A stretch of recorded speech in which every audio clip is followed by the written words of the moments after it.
All right, so I have to give you a little bit of credit for this. Yeah, we can overdub it later. Just so I haven't had any crazy stories about. Oh wait, no, I do. I got robbed at gunpoint, mugged. Checking for me, but I ain't checking for them. No. it's sleazy real estate, guys. But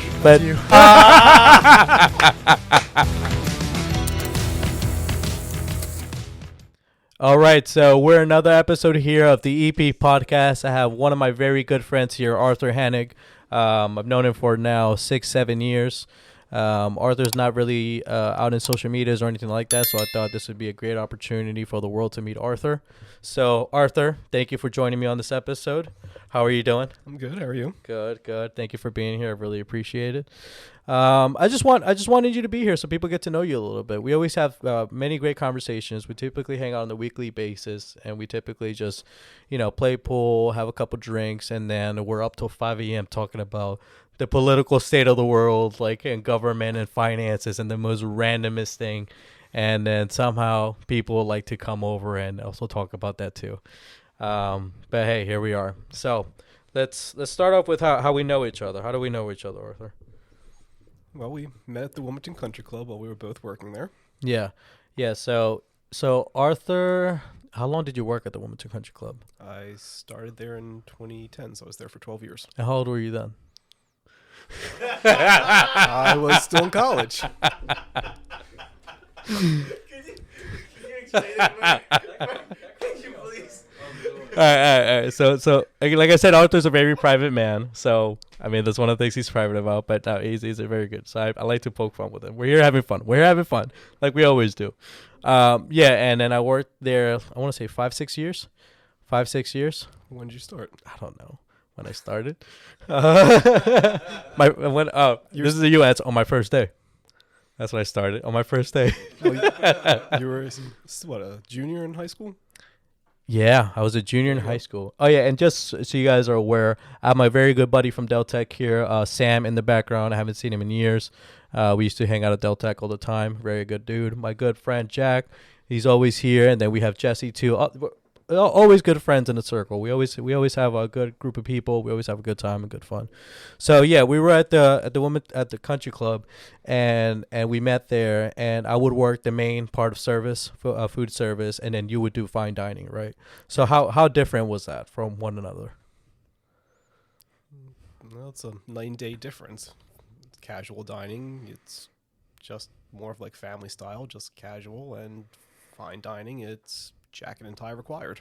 Yeah, and just from like an outside perspective, I would always be able to see how it's like there's like maybe 6 of us in the serving staff, and then there's one of you in that one room, and even just like the 6 of us, sometimes things could get toxic. But then sometimes I would see you in your own room, and I don't know how you would do it because you would have a full room, and yet I would see you running around sometimes, but I had no idea of that. So how was that? Well, you can run around the kitchen, but when you're out on the floor, everything has to look like it's going perfectly smooth. So the membership can't know that there's any issues or that you're behind on anything. So you have to just take your time out in front of the membership. And then when you get back into the kitchen, you have minutes before you have to get back out on the floor. Yeah. And then I eventually got into the dining room with you, right? I ended up being like your right-hand man, your number 2, essentially. You worked your way up. I worked my way up, and then I got to know the dining room a little bit, and it was definitely a lot more complex. There was definitely the the please and thank you. Not that you shouldn't be saying that already, but you should definitely say that. Never forget to say that. I mean, there's always things like, where silverware should go, the type of silverware you should use, the type of glassware you should use, things that we should know already, but things are definitely like what's the word for it, like definitely not Etiquette. Yeah, the proper etiquette for the fine dining.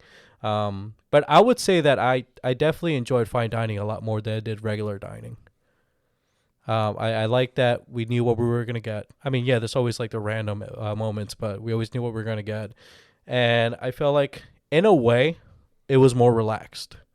It was like it was less stuff all over the place because it's less of us. Therefore, maybe there's a little bit of less quality control to do. Well, dining's an event. The time frame is removed a little bit. When you're coming for casual, you just want to eat and leave. But when you're coming to sit in the dining room and have dinner, you're expecting that dinner's going to go on for a couple of hours. Yeah. So there's just a slightly slower pace. Arthur's an entertainer, man. Let me tell you. Arthur's an entertainer. There was an event I was working with him. Not an event. What holiday I was working with him in fine dining, and all of a sudden, I see him skipping into the room with a member. And he had his armor. Some lady had her arm around him, and then literally I turned the corner and I lift my head up and I see him turn the corner, skipping into the room with a member. Can you tell me about that? Can you tell us about that? What was happening there? Well, How does that happen? Because I don't think that was on the special that night.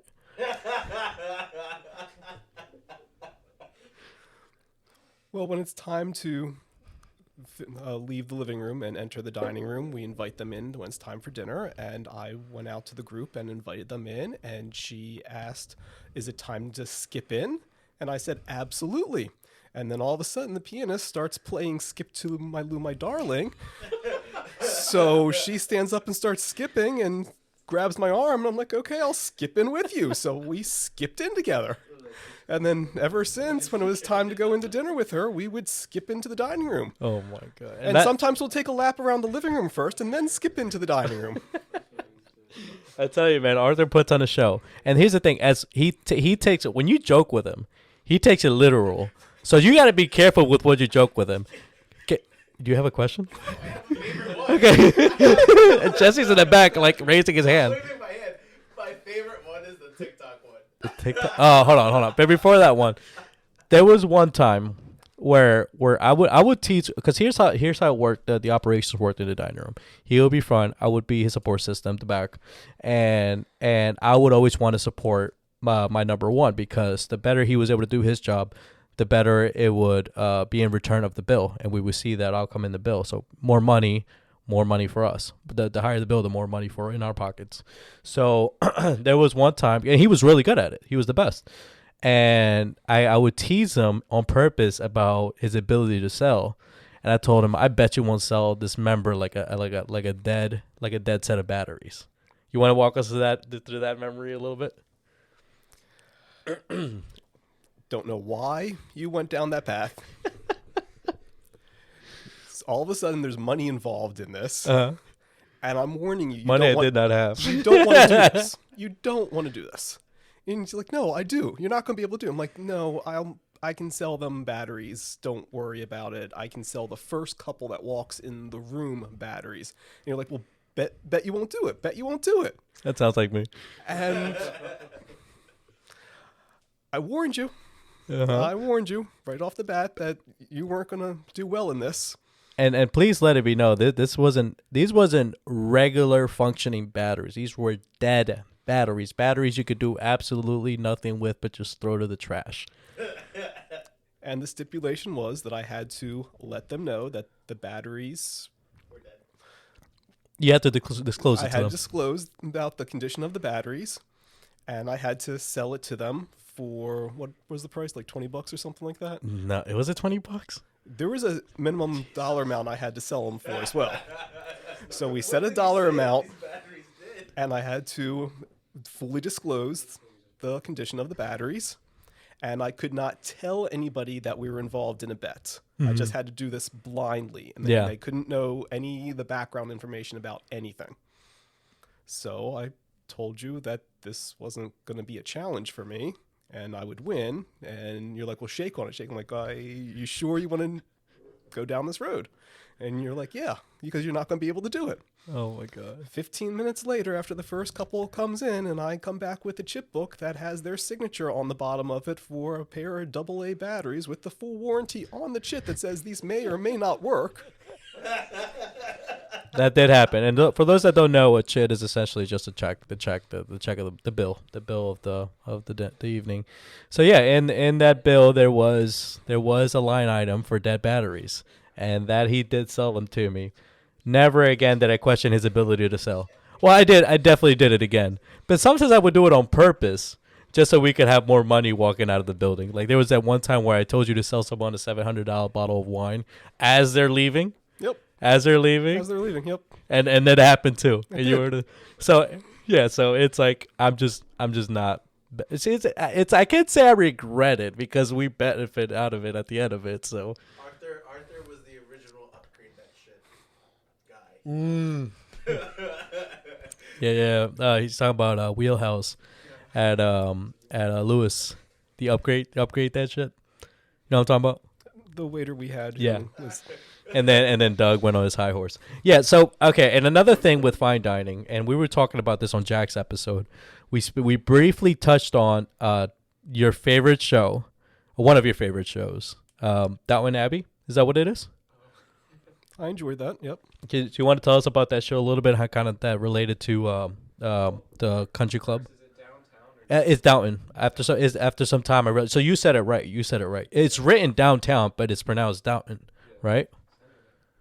Yeah. Downton. Yeah. So tell us about that. Tell us about that show and how it relates to. Because you would tell me to watch a show so I could get even better at fine dining. So you would like a doctor prescribe me the show to watch, which I did a little bit, but not entirely. But yeah. It was a period piece that started in the early 1900s, and it's back from a time frame when people would host formal meals in their house on a regular basis, that everyone would dress up in white tie to sit around their dining room table and dine for 3-4 hours. And as time went on, people no longer would have the staff at their house, so instead of entertaining at home, you would go to the country club and use the country club staff and entertain the same way. So you'd still have the formal setting, you'd still have the formal meal, you'd still dress up, but you didn't have to employ the domestic staff in your home. You would use the staff at the country club. Yeah. And it was very similar to what we were doing. Very similar. And multiple courses, different wines, different glassware, different place settings, the whole 9 yards. And the purpose is to try and let the membership enjoy the meal. when it was obvious that you were well versed in that, the right eyes will notice it. Absolutely. The right eyes will notice it, and I, once again, it would be a benefit to us because we were performing at the end of the day. So yeah, it was a great time. I absolutely loved working with you. That's how our friendship essentially took off after that. And yeah, it was a good time. I enjoyed my time working with you at the country club. But now we also work together in a different industry. So tell us a little bit about your career, what it is you do in that career. Tell us a little bit about that. What is it that you do? Currently, I'm a revenue manager for a company that started right here in Wilmington, Delaware, and has grown to be a national company, 18 locations across the United States. How is it working in the finance industry? It's always interesting. It's always changing. What would you say is the most interesting part about it? Well, I enjoy finance, so I find it interesting regardless. Yes. You find the finance interesting. Okay. So what are your favorite things about this career? But because you went to school for what, accounting? I have a degree in accounting and a degree in management with a concentration in finance. And where did you go? I went to Widener University. How was your experience there? It was okay. I don't know if I'd necessarily do it again.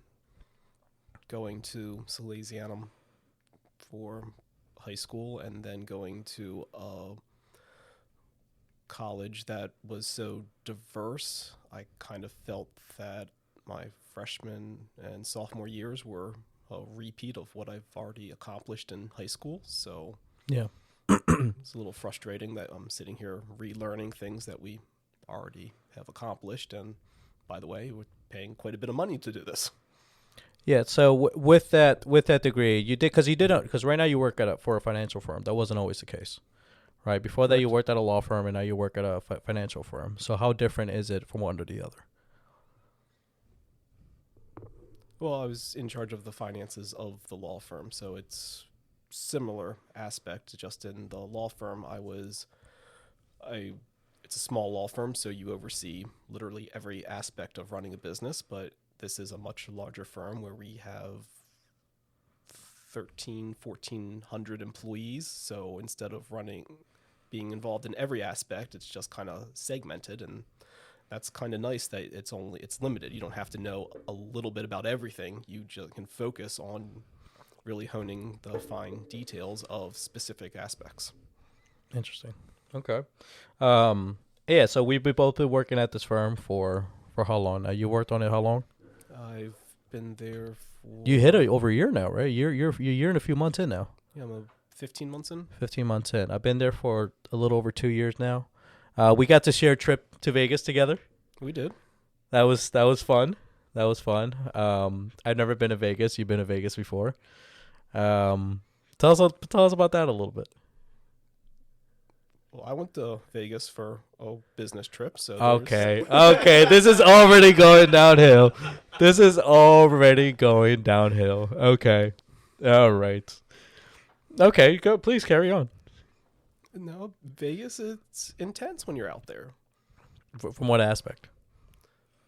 First of all, the sheer size of the building. There is no just. Oh, you were walking so right about that. Someplace. And He was so right about there. that. Before we went to Vegas, he would tell me that to get from one end of the hotel to the other end of the hotel is going to take you like 20 minutes. I was like, there's no way. There's no way you walk from one building from one end of the building to the other one, and it's going to take 20 minutes.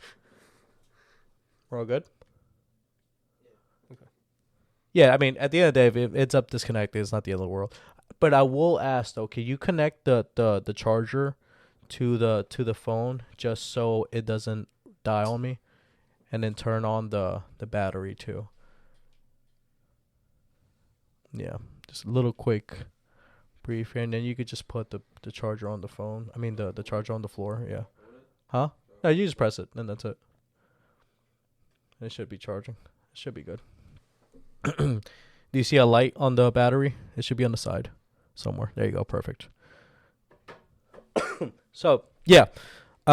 Yeah, and he was like, it's going to take us 20 minutes to get from one end of the hotel to the other. And we were staying at the MGM Grand. And you were right. I hate to say it, but you were right. It took us 20, if not longer, to get from one end of the building to the other. Like, that's crazy. That's crazy. And you never step a foot outside from one side No, to the we other. didn't. We were in the MGM Grand has it all.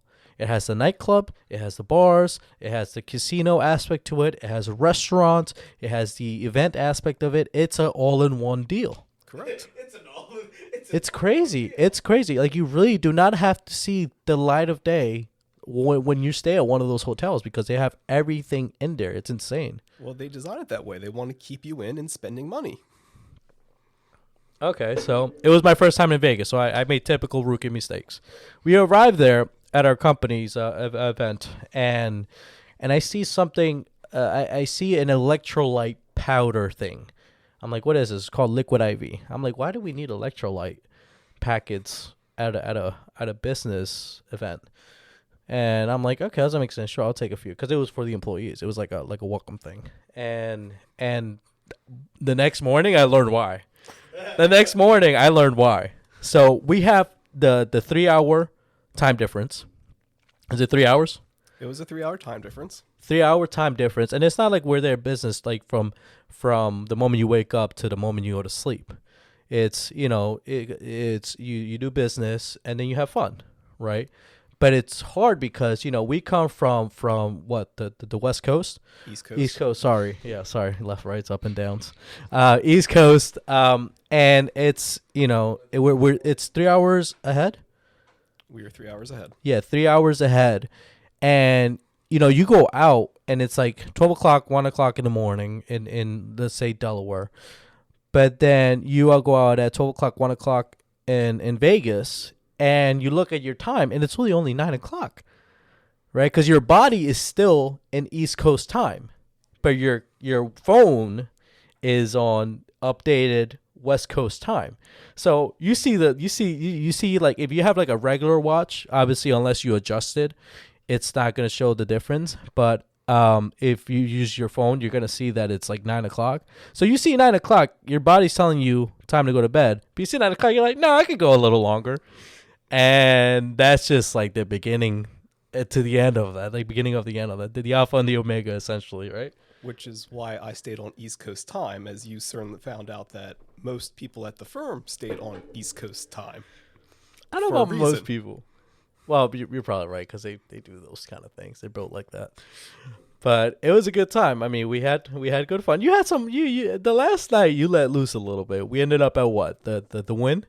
We ended up with the win. We ended up at the Win, specifically at Excess. That's the one nightclub where everybody just goes to in Vegas, like all the big like celebrities and all that stuff like that. That's where they go, dude. To get into that building, it was I forgot to tell you I was just cleaning up my jackets the other day, and the jacket I was wearing that night I had the receipt in there.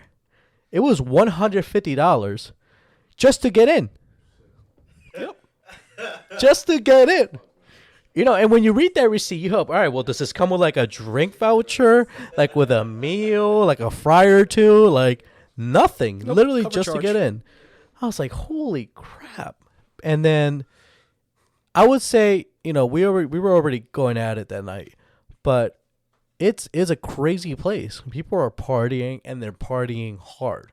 The one thing I will say about our firm, and I hope this doesn't get me in trouble, is that we work hard. The firm works hard. The employees, they're hard working people. They're very smart, capable, like professionals. But boy, can they party. Boy, can they party. And they can have a good time. They can have a good time. Like, I mean, I don't want to say too much about that, but hey, I'll put it this way. We had one of the nightclubs booked out, right? We had one of the nightclubs entirely booked out. If you stepped in there and you saw us, you would not think we're a finance firm at all. At all. Well, it's a group of accountants, so it's not the typical stereotype definition of what an accountant is. When you Yeah, because you know, typically you hear, you know, when people ask, "What do you do for a living?" and you say accountant, it's like, ugh, like, that's sexy, like that's fun and exciting, crunching numbers all day. But man, if you saw us at that nightclub, oh man, you would have thought differently. We were doing, like right, like there was like karaoke. But it wasn't regular karaoke. You're holding up a mic, looking at the screen, reading the lyrics. It was people performed. Like people got on with custom outfits, and they would like go hard on the karaoke. Like it was a great time. It was a great time, and it was like what, 3 days? 3 days was it? 4 days? 4 days, 3 nights? I forget how long it was. I think it was a 3-day, 2-night conference. Yeah, but this firm, there's challenging work. There's challenging work. Have it? What happens in Vegas never stays in Vegas. Didn't someone tell us that too? With technology and camera phones, That just doesn't exist anymore. There's nothing social like that. media. I think the best bet is to say what happens on Earth stays on Earth, because who else are we gonna tell? But it was a great time. So I was just saying that our company, like, we have like a lot of high level people, for lack of better terms, but we also know how to enjoy ourselves, I would say. So I would say there's a good balance of the two, and I would say there's a good balance of the two, and it shows. We're a company of hardworking people, good looking people, and people that are willing to get at it in a professional way and in a fun way, and it's a good mix to be in. It's a good mix. It's a good culture. The word for it is culture. So I do appreciate that about where we work. And if you'll notice that the night that they rented out the nightclub was the last night, as in the send-off party, so there wasn't getting up and working the next day. It wasn't. That's not an accident that they do it that way. Yeah. They like I said, they're smart. They, at the end of the day, they're accountants. They're very planned. They're strategic. They're organized, and smart people. But Now, yeah. The crazy part is that there are actually people that left the party from the nightclub and went straight to the airport and went home. That's insane. Wow. They didn't even go home back. They didn't go back to the hotel room. Nope. Instead of going back to the hotel room, some of them just decided that right after the party they were going to go straight to the airport and take the red eye and go home, so they could have a full day and be efficient the next day at home. Have you ever been on air while you're drunk and shit? Fucking know. That's when I learned. that you should be taking a vacation from vacation. Because when I got back, boy, did I go into a depression. Holy crap. I got back, and it's like I just got off the best roller coaster of my life. I mean, just think about it from from a psychological perspective. Like, you're around great, smart, high-level people doing high-level things, having a great fun. You guys all right? Yeah, we're fine. We're good. Having a great time, having staying at the best place with the best views, having the best everything, and then like from one night to the other, we're back into what, for lack of better terms, a real world.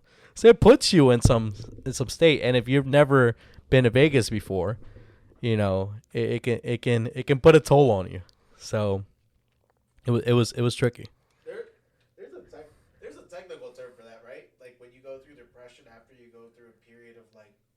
I think ecstasy, there is. like, There. Do you know what it is? I don't know the technical. I don't know. Yeah, but yeah. But I know So. people go through like withdrawal. But yeah, that was Vegas. Vegas was a great time. We also recently went to what, Iceland? We did. Yeah, that was fun. What would you say your highlight of Iceland was? See, I guess the Sky Lagoon was probably the best part of it. I was with Ian on the last podcast, and we were talking about Iceland because he had a layover on his way to Manchester, I think, in Iceland. So he had a layover. I don't know if it was to Manchester or somewhere else, but he had a layover there, and he wasn't able to stay there too long because it's just a layover. But I was telling him about how Blue Lagoon is more of a touristy spot. All you hear about is Blue Lagoon. It's all hyped up, and when you get there and you realize that it's more of a touristy spot, and one of the dead giveaways is they don't let you leave the building without going through the gift shop. Yeah, that's a very good point. It's like an airport. Yep. It's like an airport. Yeah, and Iceland is such an interesting place, man. It's such an interesting place. Sky Lagoon, I would definitely say I would definitely pick Sky Lagoon over Blue Lagoon. Absolutely. But man, what a place. The hotel was beautiful. I like just the design of it. The gym was great. I loved the gym. It was like, huh? Yeah, man. First thing in the morning. Look, my best friend in Iceland, and I don't want people to start connecting dots in these episodes, but my best friend in Iceland was their delicious water. Coffee, orange juice, and liquid IV. By the way, it's called post vacation syndrome.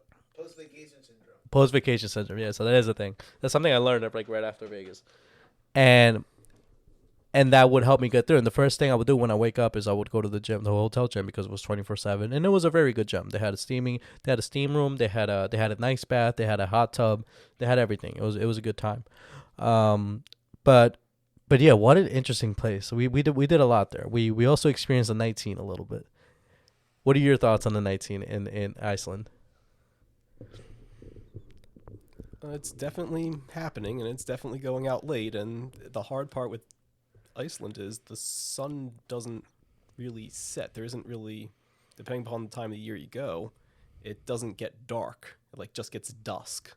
And dusk is for 5 hours, and then it's back to being light again. So it's not like you ever. It's the type of place that your house needs blackout curtains. Your house needs blackout curtains because if you don't have them, you either have to build some coping mechanism to sleep in bright day, or you're not sleeping at all. Like our whole hotel rooms, they have blackout curtains. Yep. But I found one of my most favorite nightclubs there. You remember it? You visited so many nightclubs. All right. Yeah. All right. You know, I gotta get the culture while I'm in there, man. I've heard of bar crawls, but I mean nightclub crawls. Well, when the night doesn't end. But yeah, okay. So you remember when we went to Auto? Yep. Auto was right next to, what was that? The Hard Rock place. It was right next to a Hard Rock of something. So remember, you think it's a little sketchy at first. yeah. So that's how I was telling Ian on the last episode that when we were in line, and we were about to get in, we saw someone flat being carried out, and I said, we're at the right place. And it was a good spot. I thought it was a great spot. I mean, it's underground. It's underground. You have good fun. The music is great. They have lights going all over the place. And with that did come a potential challenge, though. And that challenge was that you don't have to tip. And the reason why I say it was a challenge was because you don't see. It's like you go to a restaurant and you don't see a bill. You go to a bar, you don't see a bill in the U.S. And we're in Iceland, you don't see anything. You give a card, and they're all right. Thank you. That's it. So tell us about that a little bit. When you're there on vacation, you're going to spend money, so it's just have to look past it. The hard part is that the currency is so different that everything's in thousands. So even if it's only a couple of dollars, they're telling you your bill's like 3,000, and it's like $1.25 or something like that. Yeah. So you get carried away very easily. And here's the other thing I noticed about Iceland: bars, entertainment, nightclubs, etc. Is they pour proper drinks, and I don't mean proper as in like you're getting a nice pour, as in I mean you're getting an exact pour, and the reason being is because they have the glass they're going to serve you in, and then as they're pouring the vodka or whatever it is, your drink of choice minus vodka, they also have like a little what do you call those things? Jigger. A jigger, so they know exactly when to stop for the right amount, and that's it. 1 ounce pour. Yeah, and then it's like you don't. I don't know if that's a bad look on us, or it's a great look on them. Like I don't know what it is, but it when you're used to what you're used to in America. In comparison, Well, it makes it more impressive when they have to carry somebody out, because how many of those did you have to drink to get to that state? That's so true. Like and here in America, if it takes you 2 to get tipsy, and in a place like Iceland, it probably takes you like 5 or more. or more. So, great time. I loved Iceland, man. It was a good time. I would definitely go back. I would say my highlight of the trip had to be the 19 the nightclub. Well, guys, it didn't feel real. I don't know if the right word for it is a fever dream. I don't know if that's the right word for it. But it did not feel real. It was we would walk the strip. We would walk the strip of Reykjavik and where all the clubs were. And people are just it looks something out of a movie. People are running around having the time of their lives. People are walking around with glassware that they left the bar with. And it just doesn't seem real because it's almost like a culture shock. There's no Uber. There's no Lyft. At the end of the night, when you're done, when you choose to be done, you don't call a cab or anything. You do a line. You go in a line of people, and then like cabs show up, and then each cab takes a group of people, and then you gotta wait there. So imagine you partying up to like 5, 6 a.m. and then you have to like stand and then wait for a car. It's a struggle. But it's definitely a culture shock because it's not how we do it in America at all. Good with queues? Is the queue a good system there, or do people respect the queue, the line? What's a queue? A line. Huh? A line. A line of what? In this situation, it's a line of people. Oh, a line of people. Okay. I was like, I don't know what line you were going with there, buddy, but all right. Not that kind of podcast.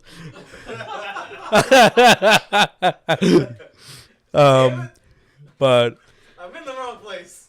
so yeah, Iceland was a great time. Let's switch switch gears a little bit. You're in real estate. I dabble in it. What does that mean? I'm invested in it. Okay, so you're not a real estate agent, you're not a real estate broker, you're not a real estate wholesaler. What are you? I invest in real estate. I'm an You're, investor. You're a real estate investor. How did you come about that? Really by accident more than anything else. Really? Are you able to share why? How?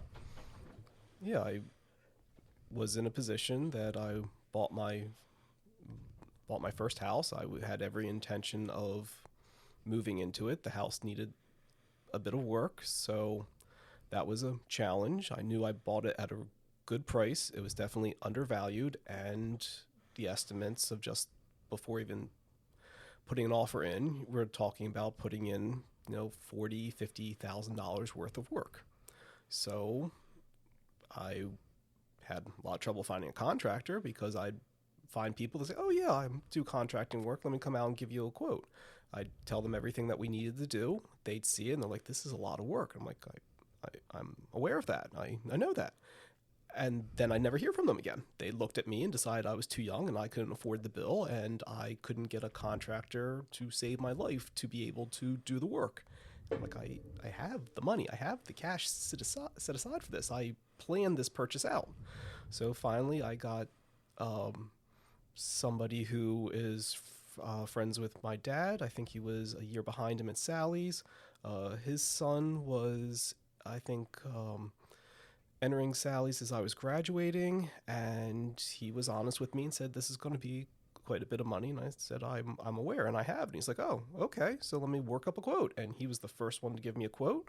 He actually came and did the work, and it was great. Got the place done, and right as I was getting ready to move into it, I was talking to a couple of people about rent property and renting, and or about moving in, and they kind of talked me into, "Well, why don't you rent it out?" I'm like, "Well, why would I rent it out? It's my first house. I just fixed it up. I just got it to my liking. I just customized it to everything I wanted." And they're like, "Well, because you could make quite a bit of money off of it." I'm like, "Okay, I mean, always down to make some money, so let's find out what's involved." So I explored it a little bit, and next thing you know, when all of the expenses are being covered and you're getting to pocket a couple $100s a month, like, maybe it's better just to rent it out and look for a different place. So instead of moving in, I ended up renting it out, which wasn't the plan at all. But, making 300 or so a month off of it right off the bat, I'm like, "Yeah, this is a pretty good gig." And how long have you been in real estate now? Not sure. It's been several years now. Are you able to give us a ballpark? I've probably been in it for about 10 years. So the 10 years that you've been in it, looking back at it, what are your thoughts on real estate, generally speaking? As going into it as an investor.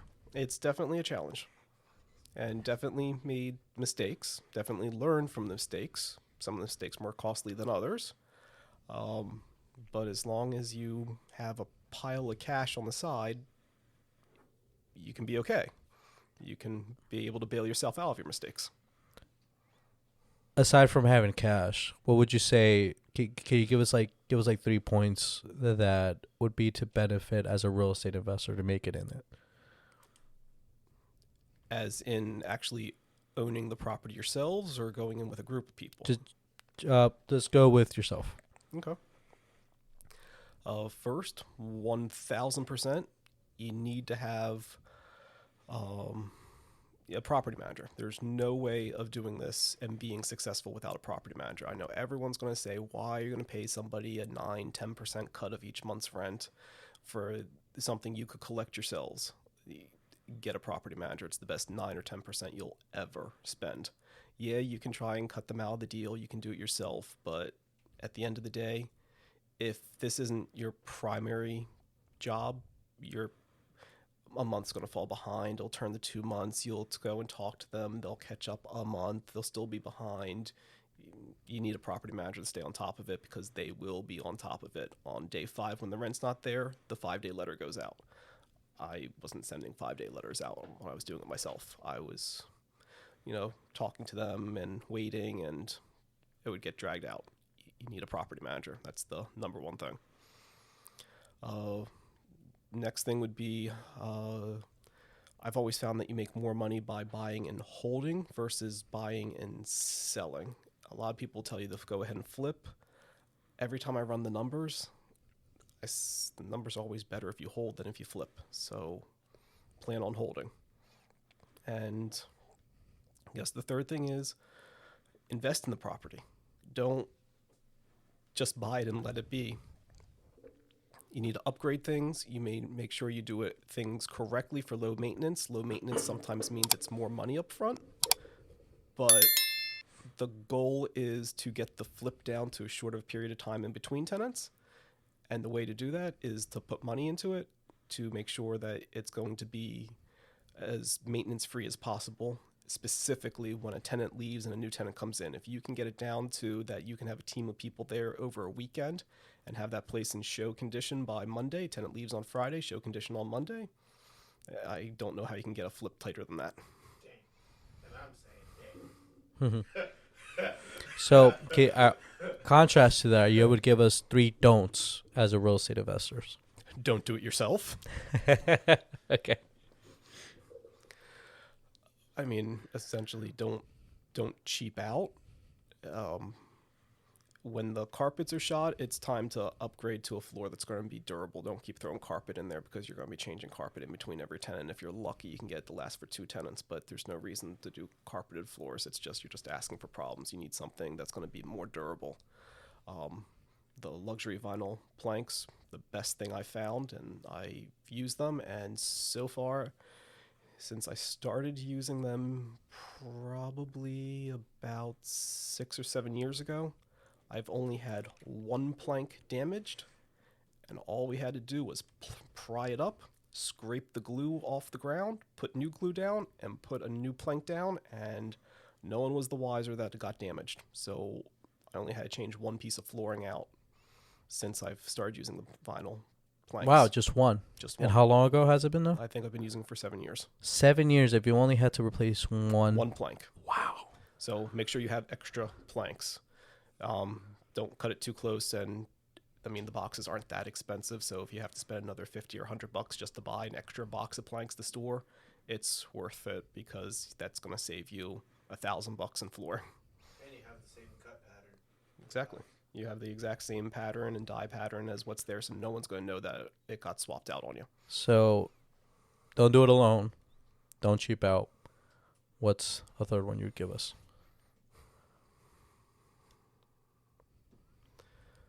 Study your numbers before you get involved. I mean, you have to make sure you're buying in an area that's going to stay stable and buy at the right time. Would it define stable? What do you mean by stable? From what aspect?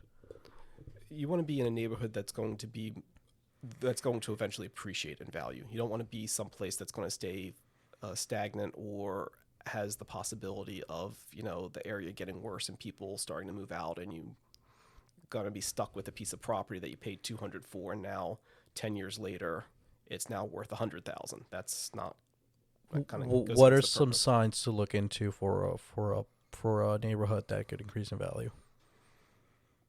Just the feel in general. I mean, you just have to feel comfortable when you pull up in front of the property. Little things to look for is just pay attention to the cars that are parked and where they're parked. See what's on the driveways, see what's in the street. Are there cars parked in the street?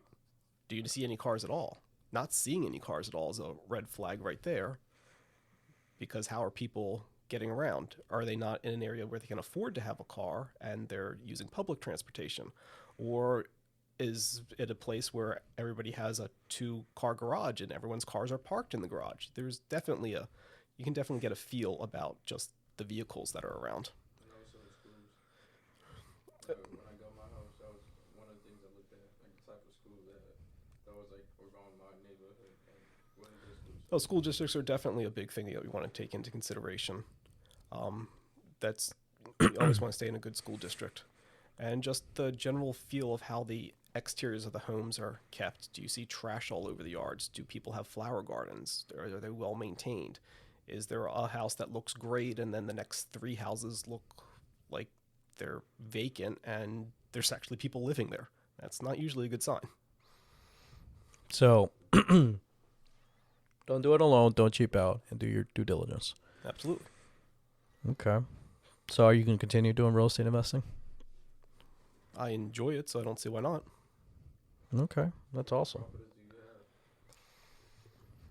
I have a few. A friend just asked, Sam just asked Arthur how many properties he has. And if you guys remember what I said earlier, Arthur is a private guy, and you got to get to know him a little bit because I don't even know the answer to that. And Like, I'm trying to make later in the future. I'm gonna make my house like a Airbnb and see. Mm. Just go into that real estate investment also, because that's the path I might. Yeah. I'm looking to go. Our friend Sam here is talking about how he wants to go into the Airbnb business at some point. So Airbnb is a whole different direction from, I mean, there's different aspects of owning real estate. You can buy some house and it be, at a destination like towards the beaches. So then you're going to be doing weekly rentals. You can have a place. that's a walk in the park money. Well, yes and no. Well, yeah, seasonal, right? And then you can have a property that you're trying to rent out for the year and have a family live there. And then there's the Airbnb model where you're just trying to get somebody to be there for a couple of nights and then be more like a hotel style type thing. But you have to look into the area. Is there a demand for someone to be there for a couple of nights and then leave? Is it a repeat demand, or is it just a demand for holidays? Like you have to do your homework to determine what market you're in and what market's going to make the most sense and what's going to work. All three of them have completely different philosophies on how they're run. Yeah. Rent more than Airbnb. To rent more versus doing Airbnb, it really just location. depends on the location And demand. and you have to have a game plan and then figure it out. But another thing is you never make a purchase of any investment without having an exit strategy. Right. If you buy and you don't have a way out, you could be stuck. So Arthur's actually the one who got me into real estate investing. And I would go with him to, and I would go with you to see properties and stuff for how long now? It's probably since I was in high school, no? Or probably like late into high school? Later than that. We probably started to look around 2019. Had to be a little bit before that. When did we see Paladin? That's what I'm trying to remember. I want to say we saw that 2018. Yeah, that sounds more right. 2018. So it's been a little while now. Mm-hmm. It's been a while. 2018, and I would go with you and see these properties, and I would have no idea what the hell I was looking at. And then you would tell me, don't do it. Don't get. Here's the thing, though. You do it. You say you'll enjoy it. You say you're gonna do it in the long run, but you would always tell me don't do it. Why is that? And I ended up doing it. So. Well, with which one? I mean, getting into real estate in general? Yeah. I'm just warning you, it's not easy. It takes a lot of money, and it's a challenge. There are a lot of people don't make it in real estate. It's a roller coaster ride. It usually starts off great for the first year, 2, 3 years. And then eventually you get to the peak of that roller coaster and you go down faster than you went up. And it could take years to be able to find the bottom to start to level out, turn it around. And most people, after they get to the top and they go crashing down, bail. What I've learned with real estate is unless you have a diamond of a real estate investment property, it's not as profitable as people make it out to seem up front. As a real estate investor, it's just not. It's not. As a real estate investor, it's only attractive in the long term. Because the real money only comes in when you either increase the value of the property through some sort of improvement plan, you refinance and pull some equity out, or in the long term, it pays for itself, and now you have a mortgage out of the equation, and now you have more of that coming in. You mean the mortgage is paid off and it's The gone? mortgage, yes, the So tenant now pays you- it. Now Yeah. there's no mortgage and you get the full rent instead of having to pay a bank a chunk of it every month. Yeah. But aside from that, as far as I know, it's not that. I mean, I analyze properties on a regular basis, as you know, and it's hard enough. Well, it's also a bad market to do that in, but I'm not finding like like lucrative spreads on any of these. No, it's not going to be lucrative. I mean, if you can walk out of the deal making $100 a month, then that's great. Yeah. If all your expenses are covered and you can still pocket $100 a month to not spend, but to put aside for when something breaks, because something's going to break, then that's not a bad position to be in. Because you run the number on these properties, and then it's just like any business. What matters is net, right? Because a regular property could bring you, like, call it a single family home. What do we say? 3-bedroom, 2-bathroom, per se. Would you call that an average single family home? Yeah, three bedroom, 2-bathroom. That could bring you what, like 40 to 50K a year in revenue? No, it can't be that high. Okay, so 30 to 40. Would you say that's a more accurate number? Well, let's say you're charging what, $1,200. Let's say for a 3-bedroom, 2-bathroom in today's market, you're charging maybe $1,500 a month. Okay. What does that make you a year? $18,000 a year. 15 times 12. Want to double check me? 15 times 12 is 18,000. Yeah.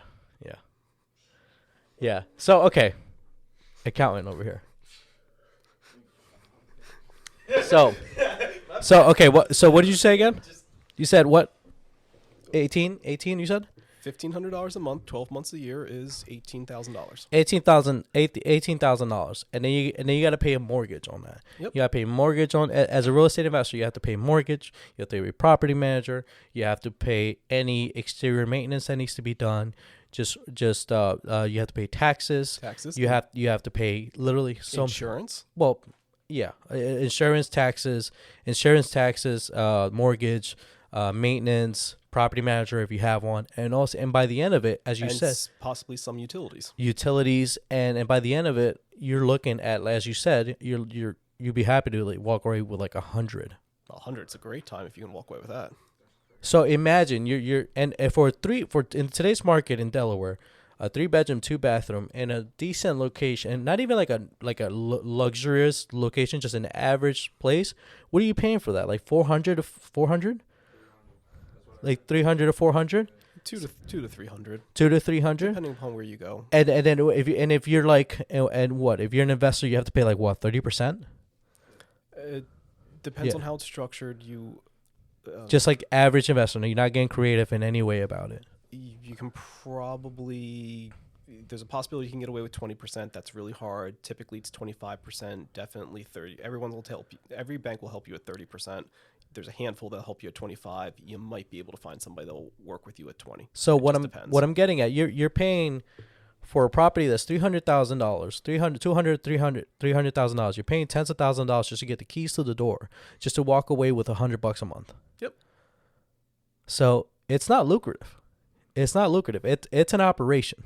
And it's not a sexy one. Yeah, you build up your net worth easily on paper, but I would say it looks most attractive, aside from the points that I was saying earlier, on paper than what it is that you take home every month. Oh, absolutely. So we're good? Okay. Yeah, we'll go a little bit over. I think it stops at 1 hour, and then we could just continue recording a little bit. But so just because people, they see all these, they see Selling Sunset, they see these shows Selling Sunset. They hear about all these real estate investors, like they're the drama. Like, it's not as sexy as it is. It's only sexy in the long term. And that's even if you have the stomach for that, because as you said, if you don't have the cash on hand, the right team, and the right resources, you're gonna have a hard time. Thankfully, I got it very easy, right? That's why, and I would say in real estate, what matters a lot is who you know. It matters who you know, because like I said, Arthur got me into real estate, and I would shadow him a lot. Until the point where I eventually got in. Now I'm a few properties in, and as you said, a property manager is key. It's amazing. The right property man. Luckily, you love to rant about this. So when do you go off about it? You just copy off of someone else's homework is all you did. That's not what I did. That's not what I did. You referred me to someone that's good, and it's been great. So, and honestly, doing what I do, it feels like I'm barely in real estate sometimes because I have a property manager. So it feels like I don't do anything. I just get the notification. I just get the notification at the beginning of the month saying that a deposit has been made by the ex property manager from your bank account, and it's nice. But let's not forget we got expenses to cover. So as it's nice, you also have that thought in the back of your head. So that's real estate. That's real estate, and you've been in it 10 years now. You've acquired properties. You continue to do it. So clearly, if you do it right, it's worth it, right? Would you say so? Gotta have deep pockets. That's the only way I've been able to survive, is that I've always had a nest egg, and I've had to deplete it multiple times and rebuild it up and completely deplete it again. What would you say about real estate in today's market? Well, if you've already owned property, then this is great because rents have gone up so high, so you're actually able to make a little bit more money at this moment. But to dive into it, it's really difficult to find the right property to purchase at this moment. Yeah. I got into this routine of analyzing properties on a regular basis. And I put them through like 3 different tests. Just basic P&Ls, reserves, and investor if I want to get an investor involved. I almost never have any listing past all 3. Almost never these days. Never. With interest rates being so high, with property prices being so high, I almost have no listing. It's a seller's market. And when there is one, and we see it, because that's what I have an analyzer that helps me do all this. When there is one, what typically ends up happening is we go see the property, and then we find out, yeah, sure, it passes the door, but once you get through the door, you find all these problems, and then and then you're back at step 1. Well, it's not falling down yet, but it may not be far from it. But it will be if it's in your hands at that point, and it'll be your problem. So it is tough. It is tough. And I think, I got very ambitious with real estate at the beginning. And it's overnight. It almost feels like overnight. Because the last property I purchased was in February. And interest rates were floating around 3.5%. Roughly, yeah. And I haven't checked recently, but they're like 7.5 now. They're roughly 7, yep. 7, so yeah, like that's a big increase. That's more than triple. It is. Like how do you even fathom that? Well, what goes up must come down, so it's just a waiting game. You say waiting game, but I know you freaking purchase properties throughout this entire market. I hate that about Arthur. He says, I haven't bought any houses. Specific, but keywords with Arthur. Remember, he's an accountant. Yeah, be very specific. Houses, but have you bought condos? Have you bought, a building? Whatever the fucking case. You gotta be very specific because you'll find when you go into the details, he's still shopping. He never leaves them all. Well, the condo came up at the right price at the right time, and I wrote a check. I didn't go and get an interest rate on it. I didn't get a loan. I dipped into my reserves. Notice how he says condo and not condos. He's a very modest man. It was a condo. He's a very modest man. All right, so real quick, let's hit record. All right. So we took a quick break real quick because the video camera cuts off at 1 hour. So we're continuing now. We were finishing off real estate. So yeah, real estate is definitely a long-term play. Most investments are. Just people don't realize it. Like going into the stock market, you're not trying to buy and sell stocks on a daily basis. You typically buy and hold. You buy good companies with great fundamentals and you hold on to it. That's Warren Buffett says that all the time, is that just because it's very easy to buy and sell it doesn't mean that you should be doing it. You should be buying and holding for the long term. just like with real estate. But real estate's not quite that easy. You can't just buy and sell it on a daily basis. You have to get a lawyer involved. You have to take some time, takes a few weeks to be able to get the transaction done. So ultimately, it really needs to be an investment that you're going to hold on to for the long term. So that's real estate with Arthur. So Arthur, let's talk about something a little bit more fun. Let's talk about. I thought real estate was fun. Sure. Okay. Let's talk a little bit about Twitter, because I remember we talked about it on and off for a little bit. Okay. What are your thoughts on Elon's recent acquisition of Twitter? Sounds like there's not a whole lot of people working there anymore. Do you think it's a good move, bad move? What? How do you feel about Elon?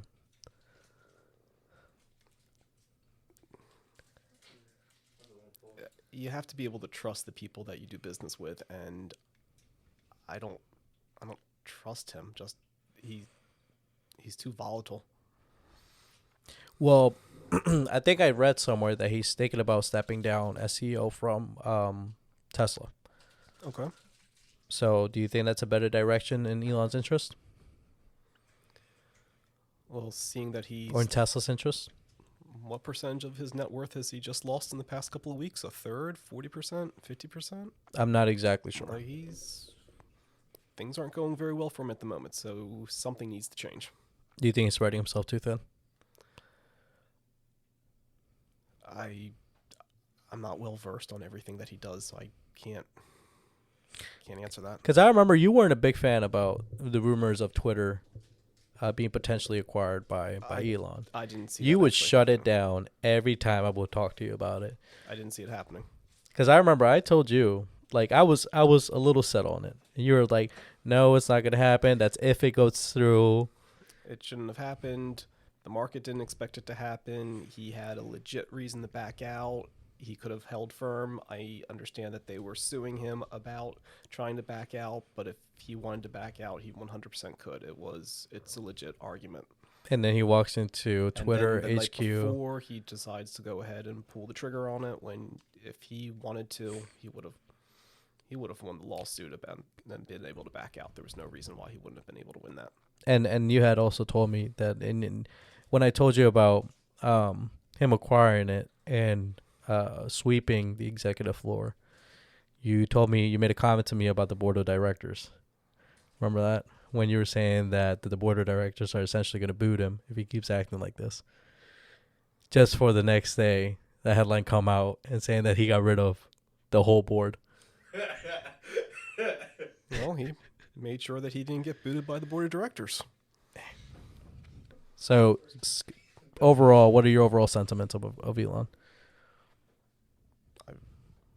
I don't know him to be able to speak about him personally. The way he's operated and run businesses, he's too volatile. Stocks go up and down drastically on him posting a picture or making an offhand comment.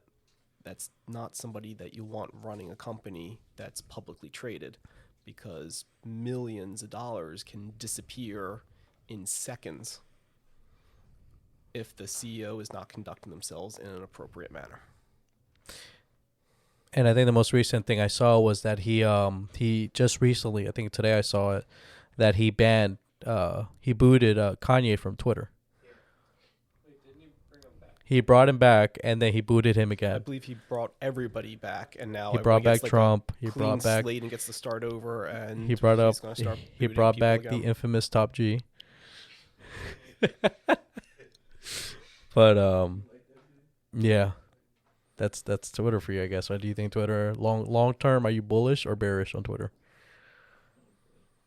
Well, at the rate it's going, it's definitely bearish. So and speaking of Elon, tapping into crypto a little bit.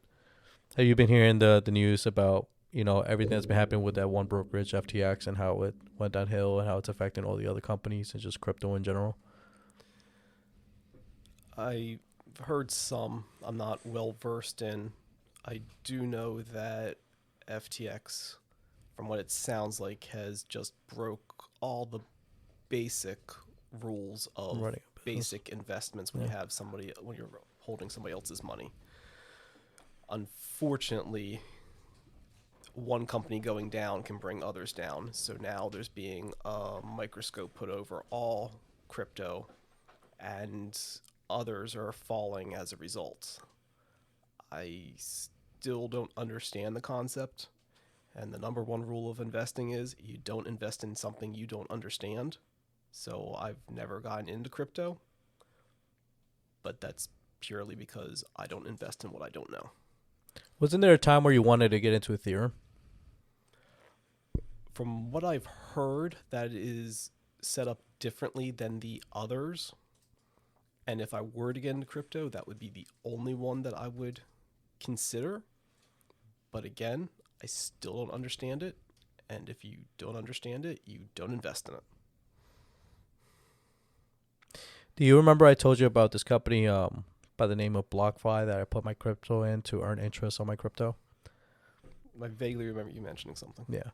So I don't know if you remember, I briefly brought it up on your episode of the podcast, Jack, where they actually, I had a few $1,000 in there sitting, and they actually froze withdrawals.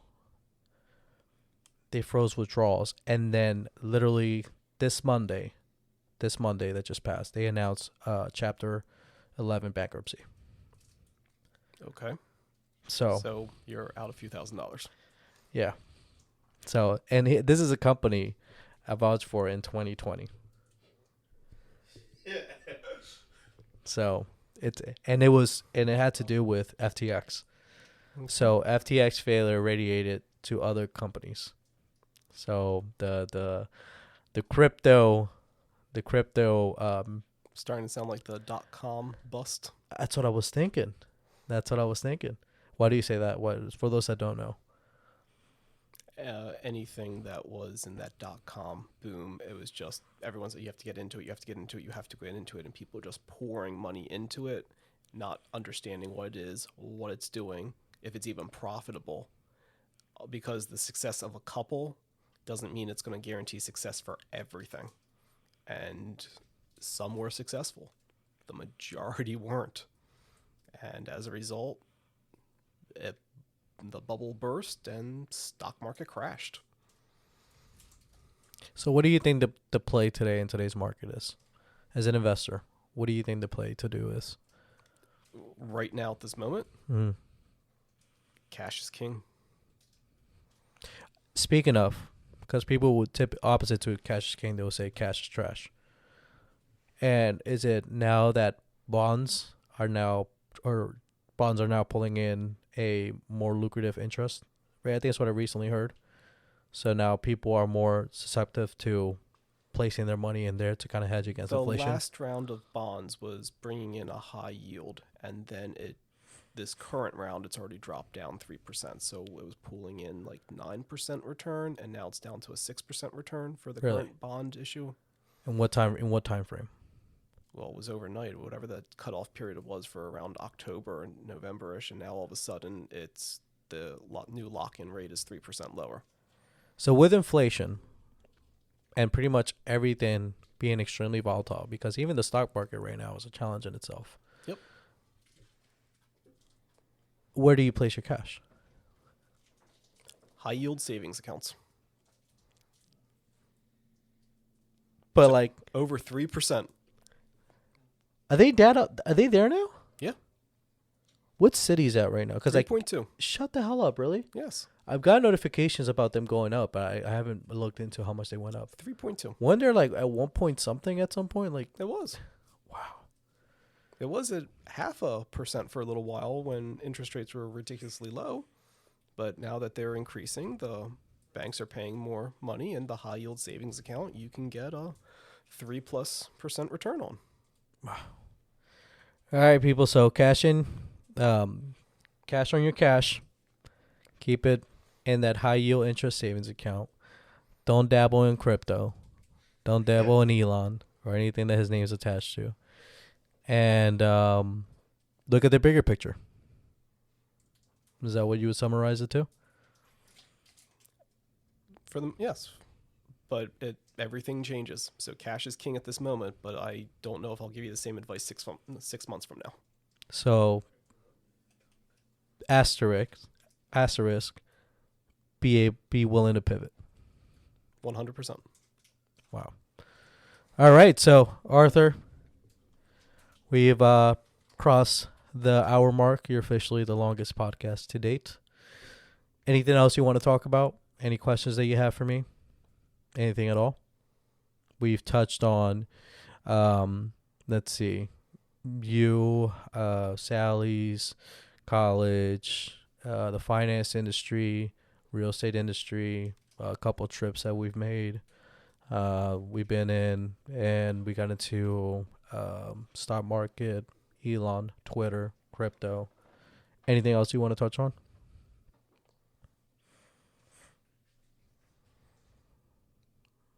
Only other thing is education is key. Education. What do you say that? If you want to do anything in this world, you need to have a college degree. Oof. Controversial as it's about to end. What? You know what? That is very controversial in today's world. That is very controversial. Why do you say that? What do you tell to someone that says that's not the case in today's world? You tell somebody that's on the fence right now. Whether or not you have a degree is a legal form of discrimination to keep you from getting a good job. Ladies and gentlemen, this has been the EP podcast. Arthur Hannig, once again, thank you so much for joining us. I appreciate you being here. I hope to have you on here again. Please feel welcome in here anytime. And thank you. You're welcome.